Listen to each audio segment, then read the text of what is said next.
बिस्मिल्लाहिर्रहमानिर्रहीम, अस्सलाम वालेकुम नाज़रीन, आप देख रहे हैं 92@8 विद सादिया अफजाल। नाज़रीन, दुनिया भर में एहतजाज, जलसे, जुलूसों और रैलियों की रिवायत या तरीक़ाकार राइज है और अगर महज़ब माशरों में देखा जाए तो कहीं पर किसी शख्स, इदारे या फिर हुकूमत की पॉलिसीज़ के ख़िलाफ़ या तो एहतजाज हो रहा होता है या फिर अपने किसी मुतालबे के हक़ में एहतजाज कर रहे होते हैं। और तरक्की याफ्ता ममालिक में उन तमाम खामियों को या उन तमाम डिमांड्स को सामने रखते हुए कोई भी हुकूमत या कोई भी इदारा या कोई भी फ़र्द जो है उस चीज़ का इदराक करते हुए उसे हल करने की कोशिश करता है और हमेशा यही कहा जाता है कि जितनी जल्दी इसका हल निकाल लिया जाए उतना ही बेहतर होता है। लेकिन हमारे यहाँ पहले भी 2014 के अंदर भी हमने देखा कि जब पाकिस्तान तहरीक इंसाफ और पाकिस्तान अवामी तहरीक की जानिब से जो है वो धरना शुरू किया गया यहाँ इस्लामाबाद में, तब भी इसी किस्म की आवाज़ें आ रही थीं और एक बार फिर से इस खदशे का इजहार किया जा रहा है हुकूमत की जानिब से कि दोबारा से ऐसी कोई कोशिश जो है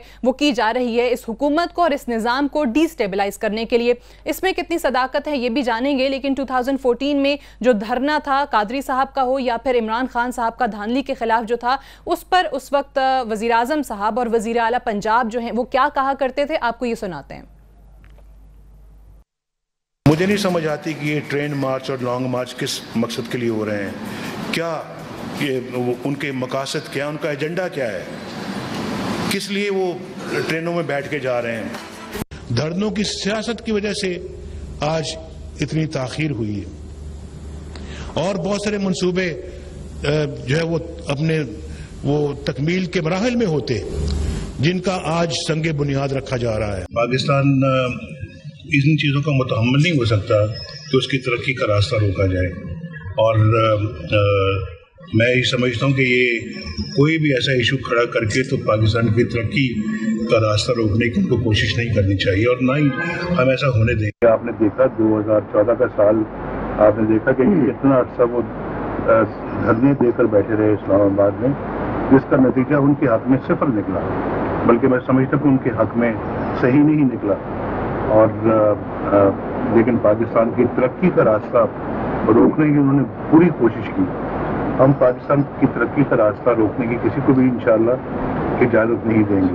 अगर वो मौके की तलाश में है तो इंशाअल्लाह ना कोई ऐसा उनको मौका मिलेगा और ना ही मैं समझता हूँ कि वो कामयाब हो पाएंगे। धरने आए, उसके बाद हर चीज़ की तबाही थी और हर चीज़ मलियामेट हो गई और ये मामला ठप पड़ गया, चीनी चले गए। जी, ये ज़्यादा दूर की बात नहीं है। 2014 अभी भी हमारी याददाश्तों का हिस्सा है, जिस तरीके से धरने हुए और जिस तरीके से पार्लियामान के अंदर तकारीर होती रही। एक बार फिर से क्या वजूहात हैं, क्या मुहर्रिकात हैं कि उसी किस्म की साजिश का जिक्र किया जा रहा है हुकूमत की जानिब से। कैसी साजिश है जिसके हवाले से हुकूमती वुज़रा भी काफ़ी बौखलाहट का शिकार नजर आ रहे हैं और साथ ही साथ ये भी दावा करते नजर आते हैं कि इस बार ये साजिश कामयाब नहीं होने देंगे। अभी हाल में जो मुस्लिम लीग नवाज के अरकान की जानिब से एक प्रेस कॉन्फ्रेंस की गई, उसमें क्या कहा गया था ये भी सुन लीजिए। वही साजिशें जो इससे पहले धांधली के नाम के ऊपर हो रही थी, वही साजिशें आज किसी और नाम से दोबारा इस मुल्क के ख़िलाफ़, इस मुल्क के निज़ाम के ख़िलाफ़, इस मुल्क की बढ़ती हुई मुआशी तरक्की के ख़िलाफ़ हो रही हैं, इस मुल्क की जो, इस कौम की जो खुशहाली है उसके ख़िलाफ़ हो रही हैं। ये सिर्फ एक साजिशी जहन रखते हैं और ये इस साजिश के इस इक़्तिदार की हवस में पाकिस्तान के ख़िलाफ़ किसी हद तक भी जा सकते हैं। ये आने वाली जो दिनों में ये साजिश के लिए दोबारा से तैयारी कर रहे हैं, ये दोबारा से एक साजिश तैयार कर रहे हैं। वो पुराने खिलाड़ी जो हैं वो सारे फिर से जमा हो रहे हैं, एक एक करके उनको वापस बुलाया जा रहा है, तैयार किया जा रहा है मुख्तलिफ हीले बहानों से। फिर उनको पता है कि ये लोड शेडिंग कम होती जा रही है, पाकिस्तान की मईशत मुस्तहकम होती जा रही है, हम अपना नेक्स्ट बजट बना चुके हैं और यह हुकूमत अपने अख्ताम 2018 सामने आ रहा है, अब वो तकलीफ हो रही है। पाकिस्तान के खिलाफ, पाकिस्तान की तरक्की के खिलाफ और निज़ाम के खिलाफ साजिशें की जा रही हैं। और आखिरी जुमला जो दानियाल अजीज साहब ने कहा था कि खिलाड़ी एक बार फिर से बुलाए जा रहे हैं, इकट्ठे किए जा रहे हैं। जाहिर है ताहिरुल कादरी साहब की जानिब भी इशारा है, जो कि परसों मुल्क वापस आ रहे हैं और 17 जून को उन्होंने धरने का, अपने प्रोटेस्ट का भी ऐलान किया है लाहौर के अंदर। और आइंदा की जो स्ट्रैटेजी है, उनका जो लाहे अमल है, उन्होंने कहा था कि वो 17 जून को ही बताएंगे सानेहा मॉडल टाउन के 2 साल मुकम्मल होने पर। यह भी काफी अहम सवाल है कि हुकूमत किसकी जानिब इशारा कर रही है, कि उन्हें कौन बुला रहा है। ये तमाम चीजें आज के प्रोग्राम में हम जानने की कोशिश करेंगे। मेहमानों का आपसे तारुफ करवा दूं, हमारे साथ इस्लामाबाद में मौजूद हैं सीनियर सियासतदान हैं रजा हयात हराज साहब, फॉर्मर मिनिस्टर हैं, MNA हैं, पाकिस्तान मुस्लिम लीग नवाज से आपका ताल्लुक। बहुत बहुत शुक्रिया आपकी तशरीफ आवरी का। कराची में इमरान इस्माइल साहब हमारे साथ मौजूद हैं, पाकिस्तान तहरीक इंसाफ के सीनियर रहनुमा हैं, आपको भी खुशामदीद, बहुत शुक्रिया। और पाकिस्तान अवामी तहरीक की नुमाइंदगी के लिए उनके तर्जुमान काजी फैजुल इस्लाम साहब हमारे साथ मौजूद हैं लाहौर में, आपकी तशरीफ आवरी का भी शुक्रिया काजी साहब। पहले तो हराज साहब आपसे आगाज करना चाहेंगे, एक बार फिर से साजिश की बू जिसका इजहार PM साहब, उनके वज़रा, वज़ीर आला पंजाब बारहा पहले भी करते रहे हैं और इस बार भी लग रहा है, वाकई क्या मुहर्रिकात हैं 2014 की तर्ज पे अगर दोबारा कोई कॉन्स्पिरेसी हैच की जा रही है? देखिए जी, मुझे तो 2014 की कॉन्स्पिरेसी का भी नहीं पता, और मैं ऑनेस्टली स्पीकिंग मैं कॉन्स्पिरेसी थ्योरीज में बिलीव ही नहीं करता। ये सब जो गॉसिप है, ड्राइंग रूम में जो लोग हैं जिनका कोई पॉलिटिक्स से ताल्लुक नहीं होता, वो बैठ के अपनी एक बातें बनाते रहते हैं और बातें वो बाहर निकल आती हैं। सवाल ये होता है जी कि गवर्नमेंट ऑफ द टाइम, उसके पास एक रिट होती है, तो अगर कोई ऐसी चीज नजर आ रही है जिसमें इलीगैलिटी है तो government should come into action. मुझे ना 2014 की कॉन्स्पिरेसी का कोई पता है, ना मैं आज सर, आप मिनिस्टर हैं, इतने अहम पोर्टफोलियोज आपके पास रहे हैं, फिर आपने आजाद हैसियत में इलेक्शन अभी कंटेस्ट किया, चलें PMLN ज्वाइन कर ली, पता तो होगा, आप तक भी पहुंची होगी। देखिए बात सुने, देखिए मैं आपको जो आपने बात की है, आपने कहा जी as if I am privy to some conspiracy. अब किस कॉन्स्पिरेसी का दानियाल साहब बात कर रहे हैं, वो दानियाल साहब बेहतर जवाब दे सकते हैं। जिस कॉन्स्पिरेसी का किसी और कैबिनेट मेंबर ने सवाल किया है या बात उठाई है, उसका बेहतर जवाब वो दे सकते हैं। मैंने जब कॉन्स्पिरेसी कोई देखी नहीं, मुझे कुछ नजर नहीं आ रहा, मुझे कुछ ऐसे हालात नजर नहीं आ रहे। देखिए इश्यूज हैं और इश्यूज सीरियस हैं, हमें चाहिए कि उन इश्यूज को हम रिजॉल्व की तरफ ले जाए। ताहिरुल कादरी साहब पाकिस्तानी हैं, साहिब इल्म हैं, एक जमात को वो उनसे ताल्लुक है, हम हमारे लिए काबिल इज्जत है, वो मुल्क वापस तशरीफ ला रहे हैं, मोस्ट वेलकम, वो आए। मसला ये है कि जिस जमात में आप इस वक्त बैठे हुए हैं, वो जमात विफाक में भी हुकूमत में, पंजाब में भी हुकूमत में, और विफाक को लेकर खास कर उनके खदशात लाहक हैं कि ये पॉलिटिकल पार्टीज, ये पॉलिटिकल फोर्सेस जो हैं इकट्ठे हो रहे हैं उनके खिलाफ, उनकी हुकूमत के खिलाफ। सुने, ये पता नहीं, मैं अपने पहली मेरी बात, वो आए, वो धरना दें, वो जो करें। हाँ, ये सवाल का जवाब आप कादरी साहब के लोगों से लीजिए कि इन 2 धरनों में जो उन्होंने पीपल्स पार्टी की हुकूमत में दिया या 2014 में दिया, क्या इनसे इनका कद बढ़ा या कम हुआ? इसका जवाब PAT वाले बेहतर दे सकते हैं, इसका जवाब मैं नहीं। लेकिन आपको कोई कॉन्स्पिरेसी नजर नहीं आ रही, ऐसा कुछ या अगर है तो आप तक नहीं पहुंची। देखिए बात सुने, अब आपने जो दूसरी बात की थी ना, मैं आपको उसका जवाब आपको दिए देता हूँ। वो उसका तो वो PAT वाले बेहतर जवाब दे सकते हैं, मेरे पास उसका जवाब नहीं है। ठीक है जी। अगर आप समझती हैं कि ये लोग आ रहे हैं और ये आके फिर बुलाए जा रहे हैं, इनको कौन बुला रहा है? मैं नहीं समझ रही। ये तो PMLN के वज़रा कह रहे हैं, उनके अरकान असेंबली प्रेस कॉन्फ्रेंसेस करके कह रहे हैं, अपने खदशात का इजहार कर रहे हैं। So I'm asking you कि आप उस जमात में हैं। देखिए बात सुने, अब मेरे लिए पाबंदी तो नहीं है कि जो दानियाल साहब जो बात बिल्कुल भी नहीं है, बिल्कुल भी नहीं है। अगर आपको नहीं लगती, आपने खुद कहा कि आपको कॉन्स्पिरेसी नहीं लगती। दानियाल मेरे एक बहुत ही काबिल इज्जत मेरे कोलीग हैं, और हम लेकिन हो सकता है कि मैं उनकी बात इत्तेफाक ना करूं। ठीक है, उनको एक चीज कॉन्स्पिरेसी नजर आ रही है, मुझे नजर नहीं आ रही। सही है, ठीक है जी। उनको कुछ हालात बिगड़ते नजर आ रहे हैं, मुझे नजर नहीं आ रहे। अब इसका मतलब ये, अच्छा फर्ज कर लीजिए, अब इसी को बट फॉर टेस्ट लगा लें, फर्ज कर लीजिए कि ये ऐसा, ये इकट्ठे हो जाते हैं जी, फिर धरना हो जाता है, फिर क्या होगा? कुछ भी नहीं आप कह रहे हैं, आपको कॉन्स्पिरेसी ठीक है। अच्छा, ये बड़ी इंटरेस्टिंग बात है। रज़ा हयात हराज साहब ने, जाहिर है उनका एक इंडिपेंडेंट ओपिनियन है जिसका वो इजहार कर रहे हैं और कह रहे हैं कि जी जो दानियाल साहब को या PMLN के वुज़रा को इस वक्त कॉन्स्पिरेसीज नजर आ रही है कादरी साहब के वापस आ जाने से और इमरान खान साहब से या शेख रशीद साहब से मिलने के वजह से, वो इन्हें नजर नहीं आ रही। धरना हो भी जाता है तो रज़ा साहब कहते हैं कि कुछ नहीं होगा। एक ब्रेक ले लें और ब्रेक से वापस आएंगे तो इमरान इस्माइल साहब से और काजी फैजुल इस्लाम साहब से, जो रज़ा साहब कहते हैं कि पैट वालों से पूछना चाहिए, वो भी जानने की कोशिश करेंगे right after this short break.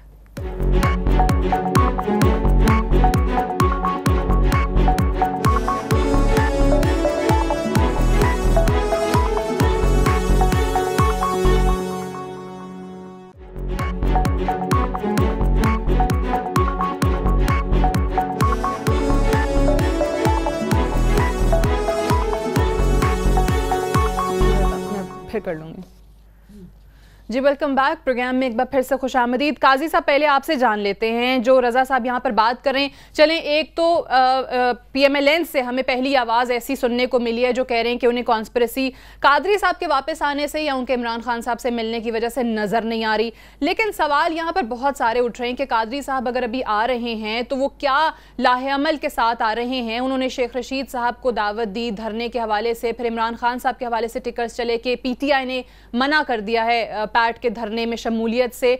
क्या सोच क्या रहे हैं? 2 साल साने हैं मॉडल टाउन को हो रहे हैं, लेकिन पिछले बरस पहली बरसी पर वो नहीं आए थे। He conveniently forgot the date also, 29 जून को आए थे। तो इस बार आने का मकसद क्या है? जी सादिया, जहाँ तक रज़ा हराज साहब की बात का ताल्लुक़ है, उनका अपना पॉइंट ऑफ व्यू है, मैं उनका एहतराम करता हूँ, लेकिन उन्होंने अपने ही पार्टी के दीगर लोगों से इख्तलाफ राय किया है। तो बात यह है कि साजिश जो है, साजिश तो इस मुल्क के अंदर एक अरसे से हो रही है और ये निज़ाम एक बहुत बड़ी साजिश है आवाम के ख़िलाफ़, इस मुल्क के ख़िलाफ़, और इस निज़ाम को तहफ़्फ़ुज़ कौन दे रहा है सब जानते हैं। इस वक्त बात यह है कि 17 जून को जो 14 कत्ल हुए थे, इस जो स्टेट टेररिज्म हुआ था, रियासती दहशत गर्दी हुई थी, 2 साल हो गए हमें इंसाफ मांगते हुए, और अभी हम 2 साल पहले जहां खड़े थे वहीं आज भी वहीं के वहीं खड़े हैं। इस वक्त तक जुडिशल कमीशन की रिपोर्ट जो जस्टिस बाकर नजफी साहब की थी वो अभी तक शाया नहीं हो सकी। JITs की जो 2 रिपोर्ट्स थी वो शाया नहीं हो सकी। और देखें, पुलिस फाइल तक हमें रसाई हासिल नहीं है कि जो एक एरा गैरा हर कोई पुलिस फाइल तक रसाई होती है, उसको हमें पुलिस फाइल तक रसाई नहीं दी जा रही। और राय बशीर साहब जो इतने सीनियर एडवोकेट हैं, उन्होंने कहा कि ज़िंदगी में पहली दफ़ा ऐसा हो रहा है कि पुलिस फाइल तक रसाई नहीं दी जा रही, जुडिशल कमीशन की रिपोर्ट जारी नहीं की जा रही। तो 2 साल से हम अदालतों का दरवाज़ा खटखटा रहे हैं और अभी तक 1 इंच भी हमें इंसाफ की तरफ कोई तवक्को नहीं मिली। तो मौजूदा हुकूमत जब तक है उस वक़्त तक तो हमें इंसाफ नहीं मिल सकता। लेकिन हमारे जो 14 बंदे शहीद हुए हैं, 2 साल गुजर गए हैं, 17 जून इत्तफाक से रमज़ान शरीफ में आ रहा है, तो हम एहतजाज करेंगे, रोड्स पर लाएंगे, ये हमारा आईनी जमहूरी हक है। मौजूदा हुकूमत तो आइन के आर्टिकल फोर्स की जानिब से बुलाया नहीं जा रहा, आप लाए नहीं जा रहे, बल्कि कादरी साहब खुद आ रहे हैं और पाकिस्तान अवामी तहरीक की और डॉक्टर तहरुल कादरी साहब की जो सियासत है वो आवाम के लिए, और हम अपनी टाइमिंग्स और सारे मामलात, सारे फैसले हम खुद करते हैं। ये ऐसी बात हवा में कर देना, इनमें कोई सदाकत नहीं है और मैं इसको रद्द करता हूँ। जी इमरान इस्माइल साहब, चलें ठीक है, मैं PTI का मौक़िफ़ जानती हूँ। इमरान इस्माइल साहब, चलें, रज़ा साहब ने कहा उन्हें कॉन्स्पिरेसी नज़र नहीं आती, लेकिन जिस वजह को लेकर PMLN के बहुत सारे लोग अब प्रेस कॉन्फ्रेंस करना भी शुरू हो गए हैं, PTI का क्या ये दावा या ये कहना या ये ऐलान करना कि वो ईद के बाद अब तहरीक चलाएंगे और सड़कों पर आएंगे, TORs के मामले पर उनकी बात नहीं सुनी जा रही, क्या इसकी वजह से उन्हें ये खदशा लाहक हुआ है PMLN की हुकूमत को? जी देखिए, बात यह है कि सबसे पहले तो रज़ा हराज साहब ने जो बात की उसकी मैं तायद भी करता हूँ और इज़्ज़त भी रज़ा साहब की बड़ी है कि इसी वजह से है कि वो तो कम से कम इतनी ताकत ज़रूर रखते हैं कि जो चीज़ समझते हैं, सही समझते हैं, उसको बोलते ज़रूर हैं। जहाँ पीपल्स पार्टी के जो लोग इस पर प्रेस कॉन्फ्रेंस कर रहे हैं, जिनको साजिशें नज़र आ रही हैं या उनको उस तरह की चीज़, ये जिसको कहते हैं ना चाय से ज़्यादा केतली का गर्म होना, ये वो दानियाल अजीज़ का तो वो हाल है कि वो, क्योंकि दानियाल अजीज़ को अपने कुछ मकासद हासिल करने हैं, वो उनको वजारत चाहिए और वो उस वजारत में नवाज शरीफ साहब की चमचागिरी में इतने आगे बढ़ जाते हैं कि उन्हीं को नुकसान पहुँचाते हैं। बात यह है कि TOR किस चीज़ के तयम कर रहे हैं। हमारे मुल्क में एक चोरी हुई है, एक डकैती हुई है, पैसा चोरी हुआ है, जिसकी रिपोर्ट इंटरनेशनल एजेंसियों ने दी है।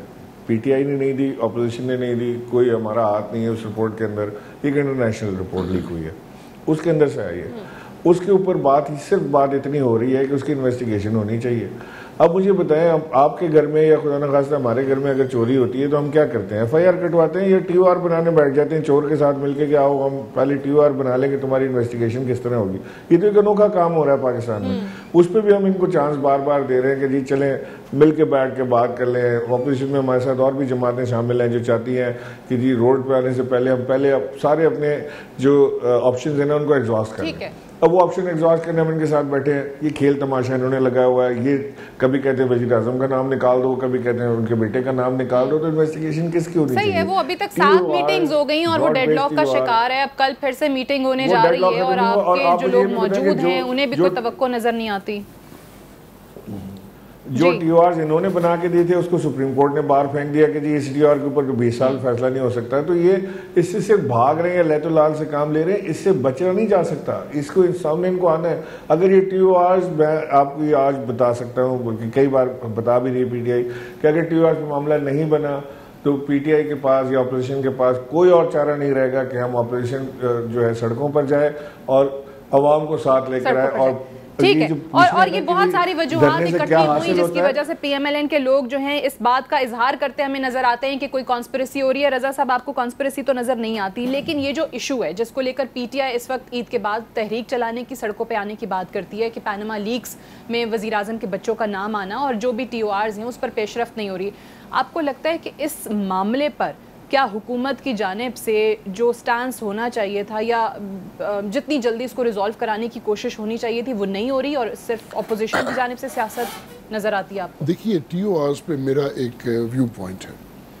वो कि मैं उस कमेटी का मेंबर तो नहीं हूँ, लेकिन एक इसमें टीओआर्स में 2 चीज़ें हैं। एक उसके लीगैलिटी के पॉइंट ऑफ व्यू से एक व्यू पॉइंट है कि उसके लीगल व्यू पॉइंट हमारा क्या है, और दूसरा व्यू पॉइंट है कि पॉलिटिकल। देखिए, इस वक्त जो इशू हो रहा है टीओआर्स पे वो लीगल नहीं है, वो पॉलिटिकल है। It's purely political. टीओआर्स की जब एक कमीशन को अख्तियार होगा और वो बहुत सारे मामलात को खुद देख सकता है या देख सकती है, तो उस कमीशन के पास एक डिस्क्रिशनरी पावर तो होगी कि वो बियॉन्ड भी जा सके। और पाकिस्तान में और भी कवानीन मौजूद हैं। मुझे यहाँ पे आपको वो लीगैलिटी के इशूज पे बात नहीं करनी, मैं यहाँ पे बात करूँगा आपको पॉलिटिकल। जितनी पॉलिटिकल पार्टीज हैं वो इस बात से पीटीआई वालों की कोशिश होगी कि हम टीओआर्स पे हम तहरीक चला दें।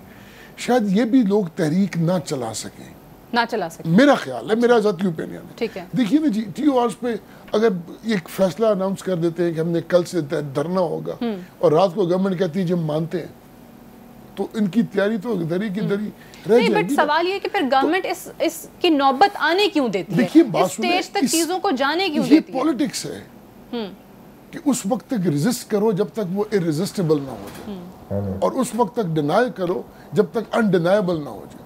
तो ये पॉलिटिक्स है, वो तो आप अपनी तो ये चलता रहेगा, ये चलता रहेगा। 2014 में भी कहते थे ना कि वो इमरान खान साहब ने बाद में कहा कि पहले हमारी बात सुन लेते, पहले कमीशन बना लेते तो फिर ये धरना ही ना होता। देखिए, खान साहब के मैंने कभी किसी पॉलिटिकल लीडरशिप के बारे में कभी जिंदगी में ना बात की है, ना करता हूँ और ना ही कभी करूँगा। मैं किसी की ज़ात के बारे में कभी बात नहीं करता, मैं सिर्फ पॉलिसीज और पॉलिटिकल बात करता हूँ। टीओआर्स के ऊपर मेरा ख्याल में जो इशू है वो नॉन इशू है। ये कोई इतनी बड़ी चीज़ नहीं है। गवर्नमेंट की तरफ से भी वो जान के इनको हम इनको खिला रहे हैं।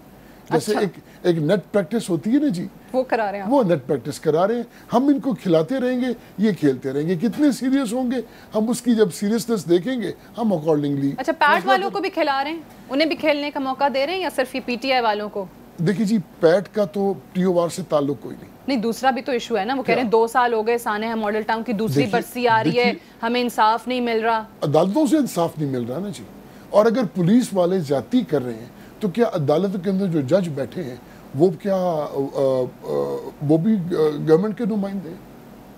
तो इनका ये तराज जो है, देखिए ये तराज जो है काजी साहब का कि हमें पुलिस वाले जाती करें, मैं इनकी बात को हो सकता है कर रहे हूँ, मैं इनकी बात को डिनाई नहीं कर रहा, मुझे पता नहीं है, मुझे ये पता है कि मियाँ शहबाज शरीफ साहब की हुकूमत है।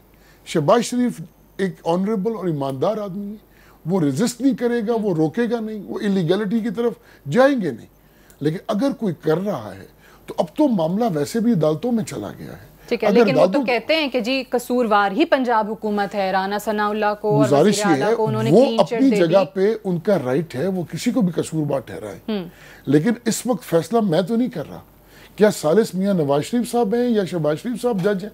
जज तो अदालत के लोग हैं। चलें, अच्छा ये एक नुक्ता कोर्ट्स के हवाले से मैं ब्रेक ले लूं। काजी फैज साहब आपसे ब्रेक से वापस आकर इस हवाले से भी जानने की कोशिश करेंगे कि उन्होंने कहा कि जी इसमें वज़ीर आला पंजाब का कोई अमल दखल नहीं है, ये तो फैसला जजों ने करना है, अदालतों ने करना है। और फिर इमरान साहब से भी बात होगी कि पाकिस्तान मुस्लिम लीग नवाज की हुकूमत जो है वो आपको खेलने दे रही है, इसलिए आप खेल रहे हैं। रज़ा हराज साहब के जो अल्फाज थे, इस पर बात करते हैं एक वक्फे के बाद।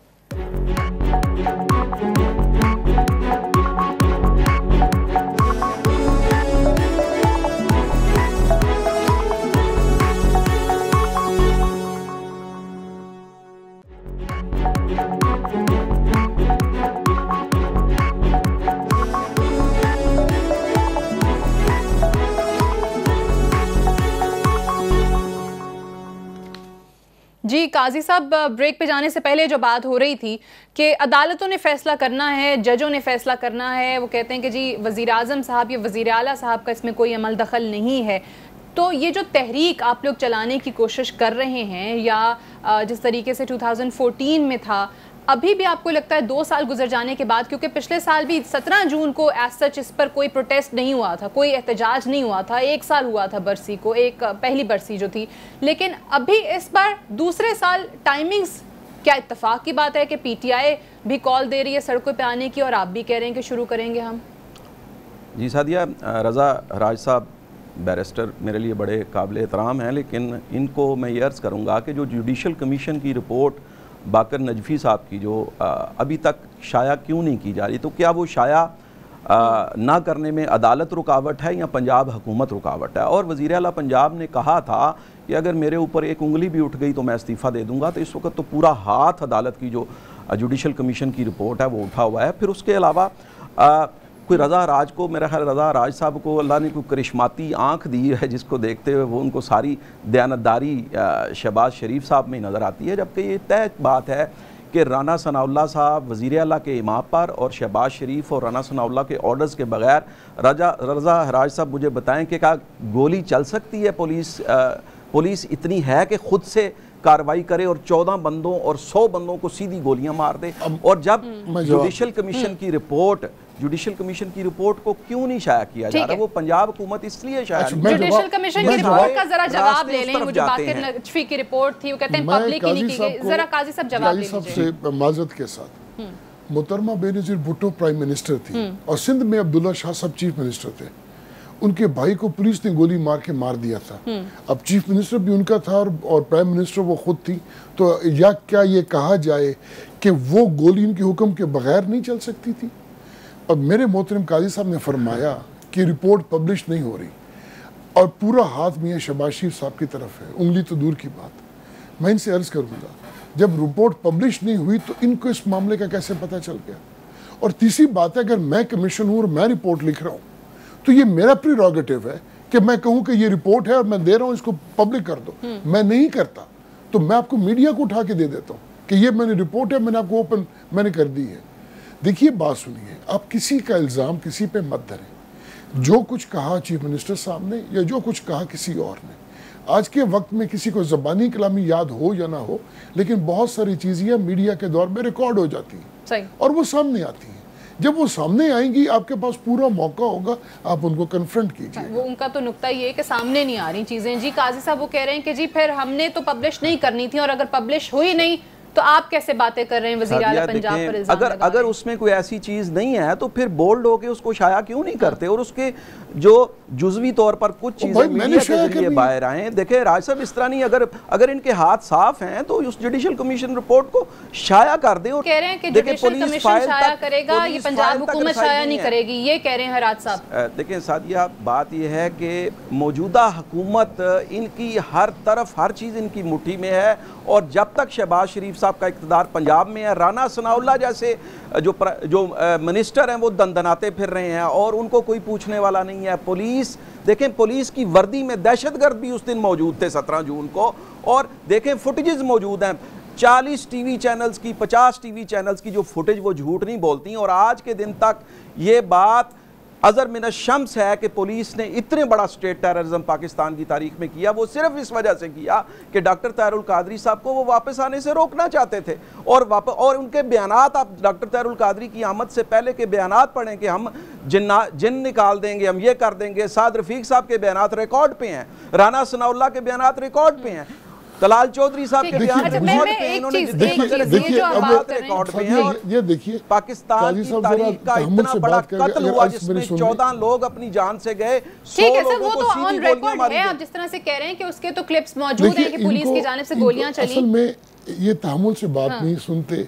मैंने तो शुरू में कहा कि कादरी साहब आ रहे हैं, इज मोस्ट वेलकम, और मैं कैसे कहूं? सर आप कह रहे हैं ना वेलकम, जब भी आ रहे थे 2014 वाला, वो उस वक्त की बात कर रहे हैं कि उन्होंने स्टेटमेंट्स दिए कि वो आएंगे तो हम जन्नत निकाल देंगे। अच्छा देखिए बात सुनिए, अगर एक बात अब आप लोग कोई एक इंसान एक हंसी मजाक में या कोई एक सीरियस नॉन सीरियस बात भी कर लेता है, अब उसको पकड़ लेते हैं। अब जो आपने बात की है, अच्छा ख्वाजा साद रफीक साहब उनका ही तो कह रहे हैं कि उन्होंने बात की थी, मैं काजी साहब से मजाक में कर गए। अब काजी साहब से मैं ये सवाल पूछ रहा हूँ ना, मैंने तो नाउज़ुबिल्लाह के साथ खुदा ना खास्ता कि उनके मतलब मैं तो बहुत इज्जत करता हूँ कादरी साहब, ये साहिब इल्म आदमी है। और बीबी साहिबा धरने वरने ये तमाम चीज़ें हमने बहुत देख ली।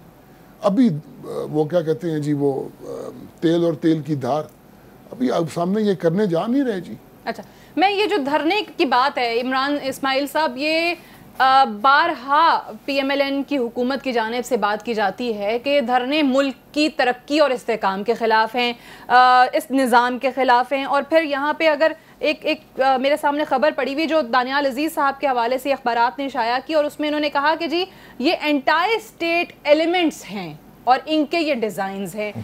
2014 में तो चलें धरना ख़त्म हुआ, इस बार अगर धरने की अभी तक तो बात नहीं हुई, लेकिन सड़कों पर आने का मकसद क्या है और क्या वो हल हो पाएगा? देखिए, आप अगेन दानियाल अजीज को कोट कर रही हैं, तो दानियाल अजीज का तो पैदा ही सीधा नहीं है। उनको ये नहीं पता, वो जब डिक्टेटर की गवर्नमेंट होती है वो उसके साथ होते हैं, उसके बाद जब इलेक्टेड गवर्नमेंट आ जाती है उसके साथ चले जाते हैं। उनका तो कोई वो है नहीं ना, पॉलिटिकल दीन ईमान तो उनका सीधा नहीं है। वो तो कहीं भी जा सकते हैं पावर के लिए, जिसके साथ पावर होता है उसके साथ जाते हैं, लिहाजा उनकी बात तो छोड़ दें। देखें, जो धरने होते हैं या एजिटेशन होता है, ये जमहूरियत का हुस्न होता है। ये तरीक़ाकार होता है जमहूरियत में गवर्नमेंट को प्रेशराइज करने का कि वो अगर कोई काम से गवर्नमेंट कतरा रही है या भाग रही है। बात सीधी सी है कि पाकिस्तान की जो हाईएस्ट पोजीशन है प्राइम मिनिस्टर, उनके ख़ानदान के ऊपर एक इल्ज़ाम लगा है, अभी तक इल्ज़ाम है, मैं नहीं कहता कि जी ये साबित हो गया, उसको साबित होना बाकी है। एक इल्ज़ाम लगा है, उस इल्ज़ाम को उस फोरम पे प्राइम मिनिस्टर की फैमिली ने डिनाई नहीं किया, यानी उन्होंने पनामा लीक्स को किसी फोरम पे डिनाई नहीं किया। वो आपस में मुतज़ारिद जवाब देते रहे हैं। पहले वो कहते रहे कि जी मैं किराए के घर में रहता हूँ, फिर उन्होंने कहा कि जी मुझे क्या पता ये घर अब्बा ने ख़रीद लिया, फिर उन्होंने कहा जी इसका किराया क्वार्टरली आता था, फिर उन्होंने कहा जी हमारा तो कोई ताल्लुक वास्ता नहीं है, बेटी कहती है मेरी बातें सबके सामने। लेकिन इमरान साहब, अभी अगर जिस तरीके से डेडलॉक है और अगर इसी तरीके से रहता है, जो कमेटियां बनाई जाती हैं, हमारे यहाँ तो मिसाल दी जाती है ना कि अगर कोई मामला हल नहीं करना तो कमेटी बना दो, ना उसकी रिपोर्ट कभी सामने आएगी। अभी फिर पार्लिमानी कमेटी काम कर रही है लेकिन नतीजा खेज नजर नहीं आ रहा है। तो आपके धरना या फिर सड़कों पर आना या फिर जलसे करने का नतीजा क्या होगा? मुझे एक मिनट देना। देखिए, नतीजा तो अल्लाह जाने क्या होगा, कोशिश तो हम करेंगे। इस तरह तो नहीं जाने देंगे, मुल्क में चोरी हुई है। देखिए वो तो मसूद रहमान रिपोर्ट से लेकर आज तक कोई रिपोर्ट जो है वो कोई सामने नहीं आई, और जो रिपोर्ट सामने नहीं आती, ये बात पैट वाले बिल्कुल ठीक कह रहे हैं कि जो रिपोर्ट सामने नहीं आती वहाँ दाल में काला होता है। अगर रिपोर्ट बिल्कुल सीधी साफ सफेद रिपोर्ट होती कि जी कोई मसला ही नहीं है, ये सारी चीज़ पैट वाले जो है झूठ बोल रहे हैं, कोई बंदा मरा ही नहीं और मारने में गवर्नमेंट का हाथ नहीं है, अगर मरा भी है तो रिपोर्ट सामने रख देते। लेकिन रिपोर्ट में कोई ना कोई चीज़ ऐसी है, क्या हक है इनको कि उस रिपोर्ट को जिसके ऊपर इन्होंने ट्रक की बत्ती के पीछे लगा के रखते हैं और उसको छुपा के दराज में डाल देते हैं कि ये रिपोर्ट हम पब्लिक नहीं करेंगे। Why? I want to ask them a simple question, क्यों रिपोर्ट पब्लिक नहीं करेंगे? इसलिए कि उस रिपोर्ट में दाल में काला है, उस रिपोर्ट में लिखा है कुछ ना कुछ ऐसी चीज़ कि जिससे हुकूमत के वक्त के ऊपर उंगली उठती है, जिससे ये इनके ऊपर इल्ज़ाम जाता है कि जो लोगों का कत्ल हुआ, मासूम लोग मारे गए, वो इनकी ये जिम्मेदार हैं उसके। और अगर ऐसा नहीं था तो रिपोर्ट पब्लिक कर देते। इसी तरह ये जो पनामा लीक्स का मामला है, अगर ये फेस करना चाहें, ये समझते हैं कि हाथ साफ है तो आज फेस करें, मामला खत्म हो जाएगा, बिल्कुल साफ बाहर आ जाएंगे और ऑपोजिशन जो है वो आपको लग नहीं रहा कि हुकूमत इसमें सीरियस है और ये मामला हल होगा पनामा लीक्स वाला? इसमें सीरियस है। ठीक है, मैं एक ब्रेक ले लूं, ब्रेक से वापस आएंगे तो मैं हराज साहब से ये जानने की कोशिश करूंगी कि हुकूमत के हवाले से हमेशा बात ये की जाती है कि जी उनको दिल बड़ा रखने की ज़रूरत होती है, या हुकूमत जो है वो अपोजिशन को अगर उनकी जानिब से एहतजाज हो रहा है तो बढ़कर मनाए और ये कोशिश करे कि उसकी हुकूमत के ख़िलाफ़ ज़्यादा एहतजाज ना हो। गो कि एहतजाज को जमहूरी हुस्न कहा जाता है, लेकिन हमारे यहाँ इसको साजिश का एक हिस्सा समझा क्यों जा रहा है, इस हुकूमत के ख़िलाफ़ भी और इस निज़ाम के ख़िलाफ़ भी। और ऐसे में हुकूमत के पास अब क्या ऑप्शंस हैं, इस पर भी बात करते हैं एक वक्फे के बाद।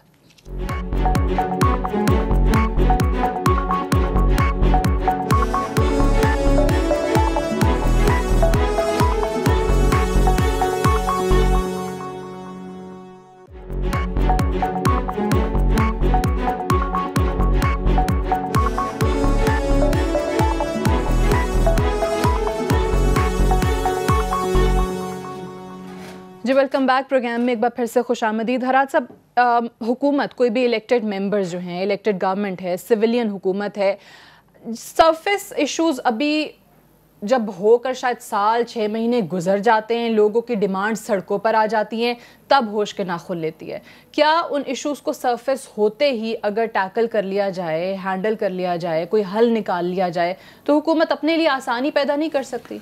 देखिए, ये जो आपने बात की है ना जी, ये एक as a general principle good governance की ये बात होती है। मुझे अब ये बताइए माजत के साथ कि पाकिस्तान तहरीक इंसाफ या पाकिस्तान अवामी तहरीक की नेशनल असेंबली में कितनी सीटें? पाकिस्तान अवामी तहरीक की कितनी सीटें नेशनल असेंबली में या सूबाई असेंबली में या पाकिस्तान की किसी असेंबली में? माजत के साथ इन्होंने इलेक्शन बायकॉट किया या नहीं लड़ा या जो भी सूरत हाल है। अब ये भी तो ट्रेंड पहली दफ़ा शुरू हुआ ना जी कि मैं ही इल्ज़ाम लगाने वाला हूँ, मैं ही इल्ज़ाम लगाने वाला हूँ, और मैं कहता हूँ मेरी मर्जी का फैसला नहीं आएगा जब तक मैं आके धरना दे के बैठ जाता हूँ। ये पीपल्स पार्टी की जब जरदारी साहब प्रेसिडेंट थे तो पहला धरना तो तब हुआ था, ठीक है ना जी, और उनके खिलाफ धरना दिया था कादरी साहब ने। फिर दूसरा धरना दिया 2014 में जिसमें मोहतरम इमरान खान साहब भी शामिल हुए। अच्छा, अब तहरीक इंसाफ की अब बात देख लीजिए, इन्होंने चीफ जस्टिस इफ्तिखार चौधरी साहब की तहरीक में ये बहुत शामिल हुए उनके रेस्टोरेशन में। अब इसको जब निकाला गया था, मैं उस गवर्नमेंट का हिस्सा था और मैंने कभी इसको डिनाई नहीं किया कि मैं इस गवर्नमेंट से बात था। जो कुछ इनको मिला उस तहरीक से, इसका फैसला मैं पीटीआई के ऑनरेबल मेंबर्स पे छोड़ता हूँ। नंबर 2, इन्होंने कोशिश की इलेक्शन कमीशन पे, डॉक्टर फखरुद्दीन जी इब्राहिम साहब चेयरमैन चीफ इलेक्शन कमिश्नर लगे और वो इनकी मर्जी से लगे और ये खुश थे, और आप मीडिया पे वो बयानात दिखा सकती हैं। उसी इलेक्शन कमीशन पे इन्होंने इतराज़ात लगाए, फिर वो ना जाने कितने इलेक्शंस पे क्या बात की। हाँ, मुझे ज़ाती तौर पे मैं समझता हूँ कि जो केयर टेकर चीफ मिनिस्टर थे पंजाब के, वो फेयर नहीं थे। वो मैं इस मामले में मैं ज़ाती तौर पे समझता हूँ कि वो बिल्कुल फेयर नहीं थे। और उन्होंने 35 पंक्चर वाली बात जो करते होते देखिए, मैं मेरा एक पोजीशन और थी, मेरे साथ फेयर वो इसलिए नहीं थे कि मैं उनके फैमिली मेंबर के खिलाफ इलेक्शन लड़ रहा था। ठीक है जी, और मेरा एक 1-to-1 मुकाबला था।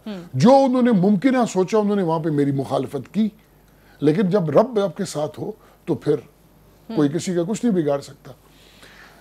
अब ये जो तमाम मामलात हैं, अब अगर आप 10,000, 20,000, 30,000 बंदा अब धरने में, जब लास्ट धरना हुआ, मैं सादिया आपसे ये सवाल पूछता हूँ और मीडिया से ये पूछता हूँ कि दोनों पॉलिटिकल पार्टीज इकट्ठी थी, धरना होता है स्ट्रेट इन, सारा दिन भी लोग बैठे हैं, सारी रात भी लोग बैठे हैं, कितने लोग डी चौक में बैठते थे दिन के वक्त?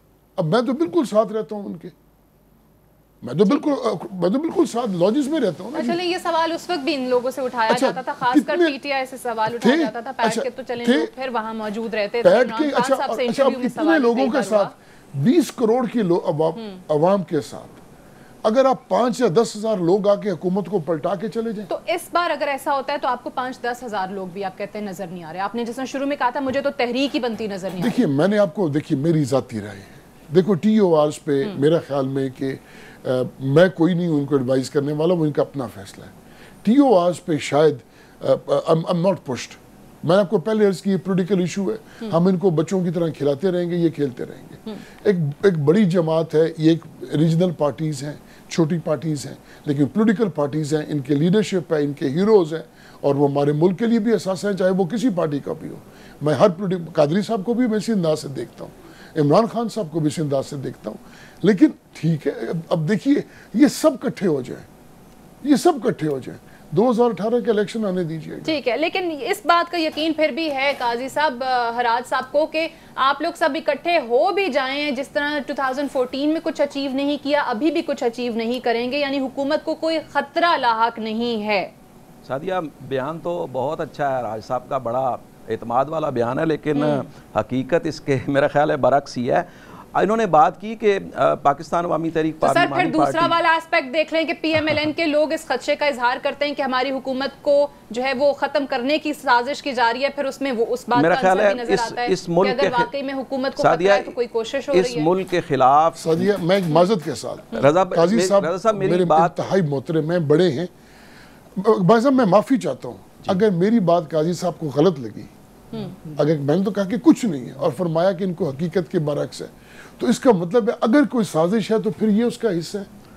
ठीक, मैं ये सवाल करूं काजी साहब, देखिए बात यह है कि मैं समझता हूं कि इस मुल्क के खिलाफ अगर कोई साजिश है तो वो इस नून लीग की हुकूमत का वजूद, इससे बड़ी साजिश कोई नहीं है कि अगर ये चंद माह और रह गए तो मुल्क डिफॉल्ट कर जाए। रजा राज साहब मेरी बारी है, मुझे प्लीज बात कर लेने दें। आपने कहा कि हमारी पार्टी पार्लिमानी पार्टी नहीं है, तो जो पार्लिमानी पार्टी ना हो उसके बंदों को दिन दिहाड़े 100 बंदों को सीधी गोलियां मार के जख्मी कर दिया जाए, 14 बंदों को कत्ल कर दिया जाए, उनका जुर्म सिर्फ ये हो कि वो पार्लिमानी पार्टी नहीं है। और आप पानामा लीक्स के हवाले से देखें, मेरा ख्याल है कि प्राइम मिनिस्टर के बच्चे जिन्नाती सलाहियत रखते हैं या खुद जिन हैं कि इतना सरमाया ले गए और किसी को कानो कान खबर नहीं हो सकी, और आज पानामा लीक्स के ऊपर पूरे मुल्क में कोराम है। और TORs पे आप खुद कह रहे हैं कि हम इनको खिला रहे हैं, तो आप डिलेइंग टैक्टिक्स यूज कर रहे हैं। इसका मतलब है कि आप जो अगर प्राइम मिनिस्टर के बच्चे साफ दामन है, अगर प्राइम मिनिस्टर के बच्चे साफ दामन है तो आप वो सवालों का जवाब दे देते। आप क्यों खिला रहे हैं इनको? इसलिए खिला रहे हैं कि आपके दामन पे इतने दाग हैं करप्शन के उस पूरी कौम के बच्चे ने वो दाग देख लिए हैं। तो इस तरह ना करें, 14 बंदों का कत्ल करके भी आप ये कहते हैं जनाब कि अदालतों से इंसाफ इनको नहीं मिल रहा और पुलिस ने इन पर किया है। तो पुलिस ने किन के कहने पर किया है? ये जो दहशतगर्दी का राज है, ये जो छोटू गैंग है, अभी तो छोटू गैंग के मामलात सामने आ रहे हैं। आपने तो पूरी कोशिश की कि छोटू गैंग को मरवा दिया जाए ताकि वो सामने ना आ सके। खदशात का इजहार किया था और PTI के शाह महमूद कुरैशी साहब पार्लिमानी कमेटी का हिस्सा हैं, वो भी इस तरह की बात कर रहे हैं कि हो सकता है कि हमें बॉयकॉट करना पड़ जाए इस कमेटी का क्योंकि ये ऑपोजिशन की बात नहीं सुन रहे हैं। इस पे जरा फरमाइएगा कि आपको खिलाया जा रहा है, और साथ ही साथ के हराज साहब की अपनी ओपिनियन है, उन्होंने कहा कि मैं गलत भी हो सकता हूँ, लेकिन बहरहाल उन्हें तहरीक कोई बनती नजर नहीं आ रही जिसका दावा आप लोग कर रहे हैं। देखिए तहरीक की तो अभी कॉल दी नहीं है, जब कॉल होगी तो उस वक्त फिर हम देखेंगे कि किसकी राय में क्या चीज़ है, कैसे चीज़ इवॉल्व होती है, निकलता है बाहर, पब्लिक निकलती है कि नहीं निकलती। पब्लिक तो हमसे इस वक्त सवाल कर रही है कि जी आप इनके की जैसे बकौल इनके कह रहे हैं ना खिला रहे हैं, ये तो उस वक्त पता चलेगा कौन खिलाड़ी है कौन खिला रहा था, दुनिया जानती है। अगर ये अभी खिलाना चाहते हैं तो बेशक खिलाएंगे, हमें नहीं खिला रहे, ये कौम को झूला खिला रहे हैं, ये कौम को एक बेवकूफ़ बना रहे हैं कि जी हम ये कर रहे हैं, TOR बना रहे हैं, फलाना कर रहे हैं। असल बात यह है कि ये चोरी से भाग रहे हैं, इन्वेस्टिगेशन नहीं होने देना चाहते, इनके हाथ रंगे हुए हैं, ये साफ नहीं है, इन्हें इल्म है इस चीज़ का, अच्छी तरह इल्म है कि जी ये इनके जो प्राइम मिनिस्टर है, उनकी फैमिली जो है वो एक बहुत बड़ी चोरी और डकैती के अंदर इन्वॉल्व हुई है और मुर्तकब हुई है, और ये इनको मालूम है कि जिस दिन इन्वेस्टिगेशन होगी। बट सर ये वाला जो मामला है, ये TORs को लेकर, पैनामा लीक्स को लेकर कि जी करप्शन हुई, मुल्क से बाहर पैसा गया, ये भी पाकिस्तान में हमेशा की तरह जो इश्यूज हैं आए सामने, बहस हुई, रफा दफा हो गए मामलात, या फिर वाकई ये लॉजिकल कंक्लूजन तक जाता नजर आ रहा है आपको, और ये तहरीक या धरने से या एहतजाज से ही आप लेकर जाएंगे? मुझे तो कंक्लूजन पे जाता नजर आ रहा है, और मुझे इस पे उम्मीद है अपने अल्लाह से कि इंशाल्लाह ये एक लॉजिकल कंक्लूजन, न सिर्फ लॉजिकल कंक्लूजन पे जाएगा बल्कि बड़े बड़े लोग इसके अंदर पकड़े जाएंगे, और इंशाल्लाह इसके बाद पाकिस्तान में चोरी का जो निज़ाम है, जो हुक्मरान करते हैं, जो उनके साथी करते हैं, जो उनके बच्चे करते हैं, वो खात्मे पे आएगा, और पाकिस्तान फिर जो रियलिटी में जो तरक्की जिसको कहते हैं ना, लास्ट वर्ड सर हराज साहब। जी जी सादिया, हमने ना जो इमरान साहब बात कर रहे हैं ना, इन प्रिंसिपल इनकी बात तो बिल्कुल सही है। ठीक है।